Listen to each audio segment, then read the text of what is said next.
ગુજરાત રાજ્યના કેબિનેટ મંત્રી કુંવરજીભાઈ બાવળિયા દ્વારા લોક કલ્યાણ અને રાષ્ટ્રની સમૃદ્ધિના સંકલ્પ સાથે શરૂ કરવામાં આવેલી પદયાત્રા હાલમાં પ્રગતિ પથ પર છે।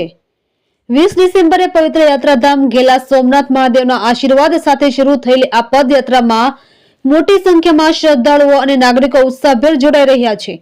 ત્યારે ઘેલા સોમનાથથી શરૂ થયેલી આ પદયાત્રા માર્ગમાં આવતા તમામ ગામોમાં લોક આકર્ષણનું કેન્દ્ર બની છે। તમામ સમાજના લોકો દ્વારા પદયાત્રીઓનું ઉમળકાભેર સ્વાગત કરવામાં આવી રહ્યું છે। ગ્રામજનો દ્વારા પદયાત્રીઓ માટે પીવાના પાણી, ચા અને નાસ્તાની સુંદર વ્યવસ્થા કરવામાં આવી રહી છે। ગઈકાલે રાત્રે ગોંડલની એશિયાટિક કોલેજ ખાતે વિરામ બાદ આજે સવારે પદયાત્રા ચોરડી અને ગોમટા થઈ પદયાત્રા યાત્રાધામ વીરપુર પહોંચી હતી, જ્યાં ગ્રામજનોએ ભાવપૂર્વક સ્વાગત કર્યું હતું।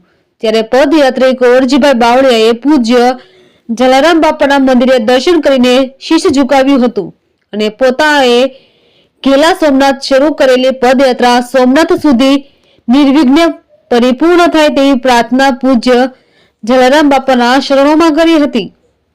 રિપોર્ટર ભાગ્યેશ ડોબરિયા, વીરપુર।